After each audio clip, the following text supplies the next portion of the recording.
जय Hind everyone, welcome to awakening classes.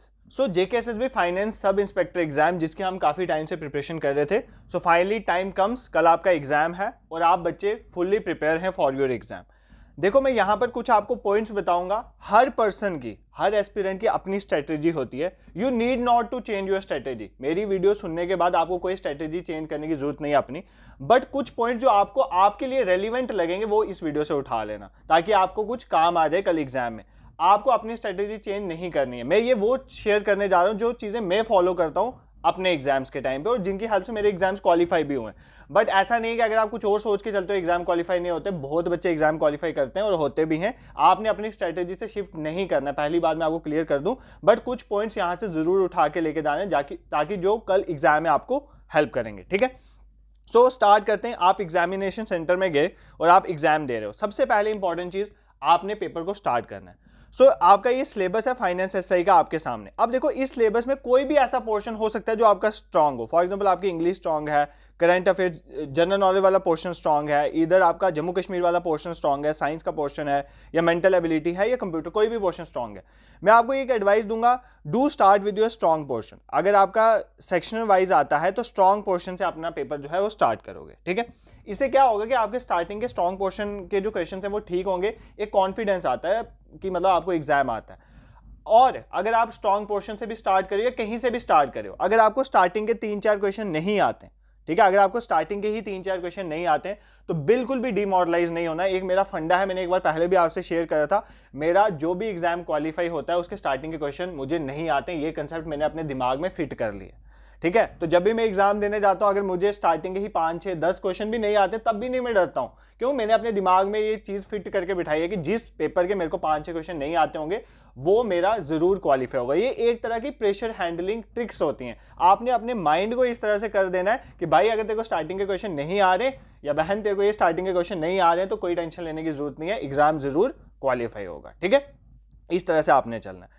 Next, अगर आप एग्जामिनेशन सेंटर में आप कोई भी क्वेश्चन को फेस कर रहे हो, अगर आप पेपर दे रहे हो, तो आपने क्या क्या चीजें ध्यान में रखनी है। सबसे पहली बात, do not waste much time on a question. आपने किसी भी क्वेश्चन के ऊपर ज्यादा टाइम नहीं लगाना। You have 2 hours, you have 120 questions. ठीक है, एक क्वेश्चन पे टाइम वेस्ट करोगे, अपनी ईगो पे ले लोगे कि मुझे निकालना ही निकालना है, तो ऐसे एग्जाम क्वालिफाई नहीं होते। स्मार्ट वर्क करना है। अगर आपको एक क्वेश्चन नहीं निकल रहा है, do skip it, move to next question, make efforts on that question. इस तरह से पेपर करना होता है। एक क्वेश्चन के ऊपर ही पूरी सिर खपाई नहीं करनी है। ये पॉइंट आपने याद रखना है। ठीक है, मैं आपको एक चीज रिकमेंड करूंगा, आप जो मर्जी आइडियोलॉजी से पेपर देने जाओ, but you have to attempt 120 question. Have to attempt मतलब क्या? 120 के 120 क्वेश्चन मार्क नहीं करने। You have to go through 120 question. आपने हर एक क्वेश्चन 120 के 120 क्वेश्चन एग्जाम में पढ़ने। ये बात याद रखना, पेपर छूटना नहीं चाहिए किसी का। आप स्किप करो वो बात अलग है, बट 120 के 120 क्वेश्चन आपने देखने और उन पर दिमाग लगाना है। ये क्यों मैं ऐसा बोलता हूं? ये पॉइंट मैंने हर बार आपको बोला है, इसलिए बोला है क्योंकि देखो, हम जब एक सेक्शन छूट जाती है ना, या 10 क्वेश्चन लास्ट के छूट जाते हैं, कई बार वो क्वेश्चन इतने ईजी होते हैं ना, आपने जिन पीछे वाले क्वेश्चन पे दिमाग लगा के गलत किया होता है ना, उससे सिंपल होता है कि आप लास्ट के 10 क्वेश्चन भी अटेम्प्ट कर लो, उनमें से 5 तो इतने इजी होंगे कि आपको आते ही होंगे। ठीक है, तो पेपर छूटना नहीं चाहिए, ये चीज ध्यान में रखना। अपनी स्पीड इंक्रीज करना पेपर के टाइम पे। लास्ट 2 घंटे ही आपका डिसाइड करेंगे कि आपका सिलेक्शन होना है कि नहीं होना। देखो, एक पॉइंट यहां पर कुछ बोलेंगे कि बहुत कम पोस्ट है। भाई पोस्ट कम है, मैं मानता हूं, कंपटीशन बहुत हाई है, बट इसी तरह से तो कंपटीशन से निकला जाता है। अपने दिमाग में ये चीजें रख के कि I have to go through all the questions. ठीक है, I have not to invest much time on a question, on a particular question. तो नहीं लगाना किसी एक क्वेश्चन पे, मतलब ज्यादा टाइम नहीं लगाना किसी क्वेश्चन में। ठीक है, उसके बाद OMR शीट भरना इज वेरी इंपॉर्टेंट। देखो यार, आपने कुछ क्वेश्चन आपको नहीं आता था, आपने गलत किया, वो बहुत कम दुख होता है। बट क्वेश्चन ठीक आता था, ठीक इंटरप्रेट करा, ठीक मार्क करा क्वेश्चन पेपर में, बट OMR शीट गलत भरती। ये चीज तो बिल्कुल मत करना। OMR शीट में जो आपने आंसर्स भरने उनका जरूर ध्यान रखना। इसलिए मॉक पे लास्ट 2 OMR बेस्ड ही करवाए थे, एक प्रैक्टिस के लिए। देखो फॉर एग्जांपल, अब OMR शीट भरनी कैसे होती है, हर पर्सन का अपना तरीका है। मुझे बहुत से मैसेजेस आए थे टेलीग्राम वगैरह में और इंस्टाग्राम में भी आए थे कि सर OMR शीट भरने का बता देना। मैं अपना बताऊंगा मैं कैसे भरता हूं। आप जैसे भरते हो आपने वैसे ही भरनी है, बट अगर आपको मेरा तरीका लगेगा अच्छा तो आप वैसे भी कर सकते हो। देखो, कभी भी OMR शीट ऐसे नहीं भरनी होती कि एक question, for example finance account assistant का पेपर है, ऐसे नहीं करने की एक क्वेश्चन पढ़ा और उसकी OMR में जाके पहले भरा वो। ठीक है, ऐसा नहीं करना। ये मैंने OMR शीट भी यहाँ पे डाली हुई है। देखो, आपने क्या करना है, फॉर एग्जाम्पल आपने क्वेश्चन पेपर खोला आपके सामने, तो ये क्वेश्चन पेपर के 2 पेजेस आपके सामने, जैसे नोटबुक खोलते हो ना तो 2 पेजेस सामने खुलते हैं ना, तो इन 2 पेजेस को पहले आपने सॉल्व करना। फॉर एग्जांपल आपने पहला क्वेश्चन सॉल्व करा, इसका यही क्वेश्चन पेपर पे लगा दो, ठीक है, थोड़ा सा आंसर जैसे ऐसे लगा दिया, फिर दूसरे का लगा दिया, तीसरे का लगा दिया। ये सामने जो खुले हुए 2 पेजेस होते हैं ना आपकी कॉपी के, जब भी कॉपी खोलते हो सामने 2 पेजेस, पहले इन 2 पेजेस को क्वेश्चन पेपर में ही लगाना है आपने, ठीक है। उसके बाद आपने OMR शीट में जाकर वो 2 पेजेस जो आपने सामने सामने भरे हुए हैं वो यहां पर जाके आपने OMR शीट में भर देने, ठीक है। और अच्छे से गोला भरना होता है, ऐसे नहीं करना कि वो ट्रेस ही नहीं कर पाए, और दूसरे पे तो बिल्कुल मार्क मत करना। तो अगर आप क्या करोगे, इस तरह से करोगे ना कि एक आपके सामने फॉर एग्जांपल एक नोटबुक खुली है, नोटबुक के क्वेश्चन पेपर किस फॉर्मेट में आता है, जो क्वेश्चन पेपर आपके सामने आएगा उसका पेज पलटोगे तो 2 पेजेस सामने आते हैं ना, जैसे ये मैंने यहाँ पे डाले हुए हैं, ठीक है। जैसे फॉर एग्जाम्पल क्वेश्चन 1 से लेकर 19 क्वेश्चन तक आपके सामने होता है बिल्कुल क्वेश्चन पेपर। तो इनको पहले क्वेश्चन पेपर में भरो, फिर ये 20 जो 19 क्वेश्चन है इनको OMR में भरो। उसके बाद पेज टर्न करने के बाद जो सामने पेज 2 पेजेस के क्वेश्चन है उनको वहीं पे मार्क करो, देन भरो। दोनों ही तरीके से आपको क्वेश्चन भरने, बट ऐसा कभी नहीं भरना कि एक क्वेश्चन कर रहे हो और एक भर रहे हो। ऐसा भरने से क्या नुकसान होता है, टाइम वेस्ट होता है। जब आप एक क्वेश्चन करने के बाद उसको भर रहे हो, इस केस में टाइम वेस्ट होता है। और जब आप पूरा पेपर करने के बाद फिर OMR शीट भरते हो, ये बहुत रिस्की है। रिस्की इसलिए क्योंकि एक भी गलती की वजह से सीक्वेंस खराब होगी ना तो 33, 50, 60, 70 क्वेश्चन चल जाएंगे हाथ से। तो वो बेवकूफ़ी मत ही करना। एक ही बार पूरे पेपर करने के बाद OMR कभी नहीं भरना, और एक क्वेश्चन के बाद OMR भरने के बाद, ऑल्दो एक क्वेश्चन के बाद OMR भर रहे हो तो वो एक्यूरेसी आती है, बट उससे टाइम वेस्टेज होती है। आपने क्या करना है, आपने सिर्फ जो सामने 2 खुले हुए पेज हैं इनके क्वेश्चन यहीं पे मार्क करने और वो भरना, फिर देन पेज पलटना है, जो सामने वाले क्वेश्चन आएंगे उनको करना है, देन OMR में भरना। इससे क्या होता है, एक्यूरेसी भी मेंटेन रहती है, गलती प्रिसिशन रहती है, गलती होने के चांसेस कम होते हैं, और दूसरी बात है कि आपको टाइम भी इतना वेस्ट नहीं होता, बार बार OMR भरने की जरूरत नहीं पड़ती। इस तरह से आप OMR शीट भर सकते हैं। मैं इस तरह से भरता हूं, इसलिए ये पॉइंट आपको मैंने शेयर कर दिया, ठीक है। अब चलते हैं क्वेश्चन पेपर के ऊपर। देखो, अब क्वेश्चन आप सॉल्व कर रहे हो, अब डिफरेंट तरह के क्वेश्चन आपको एग्जाम में आते हैं। बिल्कुल सोच के मत जाना कि मैंने इतना टारगेट है, मैंने 70, 80, 90, 100 या 120 क्वेश्चन करने। देखो, ऑल्दो आप 70 क्वेश्चन करोगे तो कंपटीशन इतना है कि आपका नहीं आएगा। आपको क्वेश्चन तो 100+ अटेम्प्ट करने, 90 भी चांसेस कम है, वो क्वेश्चन पेपर में डिपेंड करता है, डिसाइड करके मत जाना, बट 100+ क्वेश्चन अटेम्प्टेशन तो होनी चाहिए। मैं ये आपको सजेस्ट करूंगा, बाकी आपकी अपनी चॉइस है। देखो, ये डिसाइड करके बिल्कुल नहीं जाना है एग्जाम में कि कितने क्वेश्चंस आपने अटेम्प्ट करने, बट आपके दिमाग में ये होना चाहिए पोस्ट कम है, कंपटीशन ज्यादा है, तो मैक्सिमम क्वेश्चन अटेम्प्ट करने की आपकी प्रोबेबिलिटी होनी चाहिए, ठीक है। अब कौन से क्वेश्चन स्किप करने, भाई आपको जिस क्वेश्चन में कुछ नहीं आता है ना, उसका कोई आइडिया नहीं है, वो क्वेश्चन तो स्किप कर देना, उसको मार्क नहीं करना। जिसका कुछ अता पता ही नहीं है, कभी ना सुना है ना पढ़ा है, उसको स्किप कर देना, उसमें आपने मार्क नहीं करना। अगर कोई क्वेश्चन कंसेप्चुअल है, अगर कोई कंसेप्चुअल क्वेश्चन है, भाई उसको बिल्कुल मत छोड़ना, उसको आपने मार्क करना है। कंसेप्चुअल क्वेश्चन को बिल्कुल स्किप नहीं करना, कंसेप्चुअल क्वेश्चन को करना होता है, उसको पढ़ना होता है, कंसेप्ट को जोड़ना होता है। इसलिए एमसीक्यूज पढ़ाते वक्त मैं आपको बहुत बार ये चीजें साथ साथ समझाता हूं कि इस तरह से रिलेट करके कंसेप्चुअल क्वेश्चन किए जा सकते। तो कंसेप्चुअल क्वेश्चन को स्किप मत करना। Rare of the rarest case जब कंसेप्ट बिल्कुल समझ नहीं आ रहा तब स्किप करना, ऑल्दो कंसेप्चुअल क्वेश्चन किया जाता है, ठीक है। ये छोड़ने वाला नहीं होता, एग्जाम में बैठ के थोड़ा दिमाग लगाना, कंसेप्चुअल क्वेश्चन हो जाते हैं, ठीक है। अब फॉर एग्जांपल कुछ क्वेश्चन ऐसे होते हैं जिसमें आपने 4 ऑप्शंस है ना, option A, option B, option C, option D, आपने 2 तो एलिमिनेट कर दिए, इन 2 में कंफ्यूजन है। ऑप्शन सी, ऑप्शन डी में आपको कंफ्यूजन है, तो ये क्वेश्चन भी स्किप नहीं करने होते, इनको आपको मार्क करना पड़ेगा, क्योंकि अब कंपटीशन है, तो पोस्ट कम है, तो आपको इन क्वेश्चंस को भी मार्क करना पड़ेगा।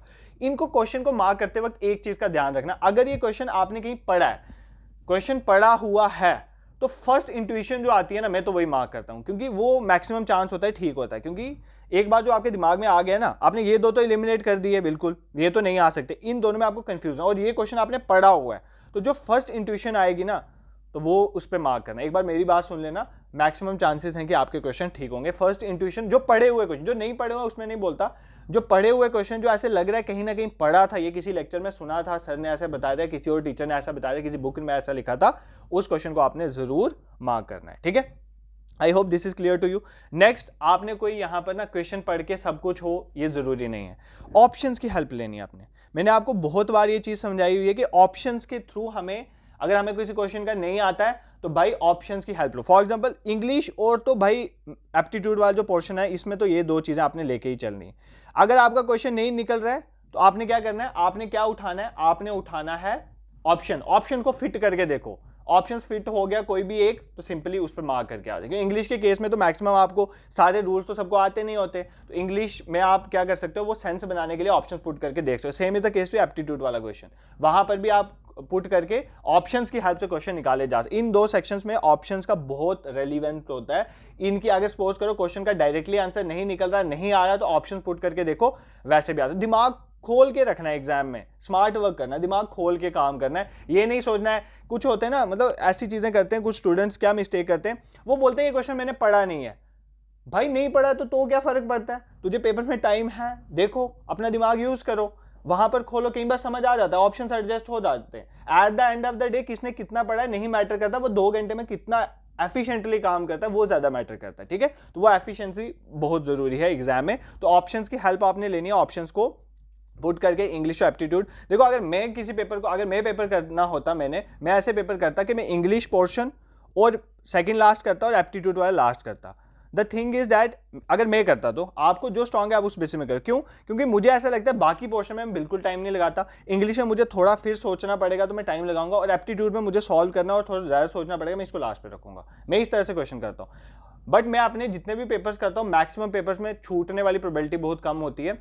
वो हो कि एसएससी बैंक का पेपर हो तो बहुत फास्ट करना होता है, अदरवाइज पेपर्स में छूटने की प्रोबेबिलिटी कम होती है। आपके पास इनफ टाइम होता है, सिर्फ एप्टीट्यूड ही टाइम खाएगा, और कौन है इतना टाइम खाने में, थोड़ा सा इंग्लिश खा लेगा, बाकी तो नहीं खाता। आंसर आता है तो करना है, नहीं आता तो आगे बढ़ना है। ठीक है, तो ऑप्शंस की हेल्प से भी आप इन क्वेश्चन को कर सकते हैं, अगर आप इनको लास्ट में कर रहे हो कि do this thing in mind कि आपने इनके लिए थोड़ा टाइम बचाना है। ठीक है, I hope this is clear to you. तो किस तरह से आपने पेपर सॉल्व करना है, क्या चीजें आपके दिमाग में होनी चाहिए, कैसे ओएमआर शीट भरनी है, ये कुछ पॉइंट मैंने आपको बता दिए। नेक्स्ट, अब आपको क्या करना है, आज क्या करना है। देखो आज पहली बात, अगर आप रिवाइज कर चुके अपना सारा कंटेंट तो अच्छी, वेल एंड गुड। अगर नहीं किया तो जो आपका अपना पोर्शन है, जो आपने पढ़ा हुआ, किसी भी बुक से पढ़ा, मटेरियल से पढ़ा, उसको रिवाइज कर लो। फैक्चुअल चीजें रिवाइज कर लो, कंसेप्ट अब रिवाइज करने की जरूरत नहीं है, कंसेप्ट आपके दिमाग में बैठ चुका है, एग्जाम में आप कर ही लोगे। कुछ फैक्चुअल डेटा होता है जिसको रिवाइज करना है, वो आप अभी कर सकते हो। एक्स्ट्रा कुछ मत पढ़ना, अब नया कुछ नहीं पढ़ना, वैसे भी नहीं याद है ना, तो रिवाइज जो है कर लो। रात को टाइमली सो जाना, ठीक है, टाइमली सोने से आपकी नींद पूरी होगी। देखो मैंने आपको ये चीज बोल दिया, जितना आप कितना एफिशिएंटली पेपर करोगे वो मैटर करता है कि आप वो 2 घंटे में कितना एफिशिएंटली काम करो। तो वो 2 घंटे में एफिशिएंटली काम करने के लिए ये है कि आपकी प्रॉपर रेस्ट होनी चाहिए, तो आप प्रॉपरली रेस्ट ले लेना। ये चीजें आपको पता है यार, बार बार बताने की जरूरत है, बट फिर भी आपके दिमाग में डाल देता हूँ। उसके बाद सेंटर में टाइमली पहुंचना, वो बहुत जरूरी है। क्यों? अगर आप सेंटर में लेट पहुंचोगे ना एग्जाम सेंटर में, तो क्या होगा, आपको मतलब वहां पर भाग दौड़ करनी पड़ेगी। ठीक है, और अपनी डॉक्यूमेंट्स वगैरह भी ले जाना, एडमिट कार्ड प्रॉपर्ली, जो आईडी प्रूफ है, उसके लिए भाग दौड़ नहीं करने, वो एक ना ऑलरेडी प्रेशर फैक्टर आ जाता है, फिर वो टेंशन पहले ही, फिर एग्जाम में जाके फिर टेंशन। ठीक है, तो ये चीजें नहीं होनी चाहिए। तो टाइमली एग्जाम में पहुंचना है, सुबह मील वगैरह कंज्यूम करके जाना। बाकी आप लोग समझदार हो मेरे से ज्यादा, आपको पता है आपको किस तरह से डील करनी है। देखो इतना सब मैं बोलूंगा, आपको लग रहा होगा कि सर कहने की बातें, प्रेशर नहीं होता, ये वो। प्रेशर होता है भाई, I do face exams, I did in the past also and I do in the future also. तो मुझे पता है भाई, जब भी एग्जाम होता है प्रेशर तो होता है, बट प्रेशर प्रेशर प्रेशर नहीं करते रहना है। ठीक है, प्रेशर करते रहोगे तो मतलब दिमाग खराब हो जाएगा। तो प्रेशर एग्जाम का होता है, जिस बच्चे ने भी प्रिपरेशन करी है उसको टेंशन तो होगी, भाई मेरा एग्जाम है कल, बट टेंशन को परसों में डाल दो, कल तक ही रखो ना। अभी कल तक ही सोचो कि कल मुझे एग्जाम करना, अपना 100% देना है। बाकी यार जॉब लगनी हुई लगेगी, नहीं लगेगी तो और भी सोर्सेज हैं, मैं जनरेट कर लूंगा, मैं इतना भी वो नहीं हूँ। अगर आप इतनी प्रिपरेशन कर रहे हो तो इतना आप दिमाग में मान के चलो, आप बहुत तरीके हैं और भी सोर्सेज जनरेट करने के, नहीं तो मैं बता दूंगा, मैं भी तो कर रहा हूँ ना यहाँ पे। तो मतलब कहने की बात ये है कि आपने अपना 100% देना है, टेंशन नहीं लेनी है। ऑल्दो टेंशन आए भी तो पॉजिटिव रहना है, अपने पे कॉन्फिडेंस होना चाहिए। ठीक है, अब तुम्हें कितना आता है कितना नहीं आता ये चीज दिमाग से निकाल दो। आज तुम्हारे अंदर ये फील होनी चाहिए कि मैं प्रिपेयर्ड हूं, मेरे को पूरी तैयारी है। आपके अंदर आज कॉन्फिडेंस पूरा होना चाहिए। ठीक है, कल के एग्जाम तक आपके अंदर कॉन्फिडेंस पूरा आना चाहिए। पढ़ा है, नहीं पढ़ा है, कितना पढ़ा है, कितना छूट गया, सिलेबस आज तक किसी का कंप्लीट नहीं हुआ। आज मैं कुछ और नई चीजें आपको बता दूंगा, आप बोलोगे मैंने कभी पढ़ी ही नहीं है, तो सिलेबस कभी कंप्लीट नहीं होने वाला। बट आपने जितना पढ़ा है उसमें कॉन्फिडेंस हो, आज आपने ये स्पीड अंदर रखनी है, चाहे उसको आप ओवर कॉन्फिडेंस बोलो, बट आज के लिए मान लो कि भाई मेरे को आता है। ठीक है, क्योंकि वो कल आपको बहुत हेल्प करी है, और वैसे भी आपने मेहनत की है, तो मेहनत की है तो आपके कल एग्जाम में दिखेगी। ठीक है, देखो क्वालिफाई करना इज अनदर थिंग। कई बार एग्जाम वो दिन खराब होता है, वो सब चीजें होती हैं, बट अगर आपने प्रिपरेशन, आपने मेहनत करी है ना, तो यार वो हार्ड वर्क दिखेगा आपको कल एग्जाम में। पेपर करते वक्त आपको दिखेगा कि भाई मैंने किया, मेरी हो जाएगा। ठीक है, सो आई थिंक यही कुछ इंपॉर्टेंट पॉइंट्स थे जो मुझे आपके साथ शेयर करने थे। मेरी प्रेयर तो यही है, देखो अगर मैं सबके लिए प्रेयर करूंगा, सब ही क्वालिफाई हो जाओ, तो वो तो प्रैक्टिकल बात ही नहीं है, पोस्ट आर लेस।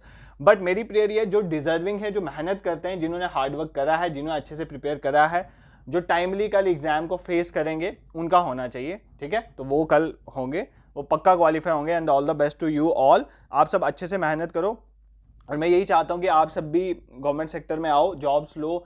हर एक पर्सन की घर की कितनी मजबूरियाँ होती हैं, उनको फाइनेंशियली या और भी बहुत फैक्टर्स हैं, ठीक है।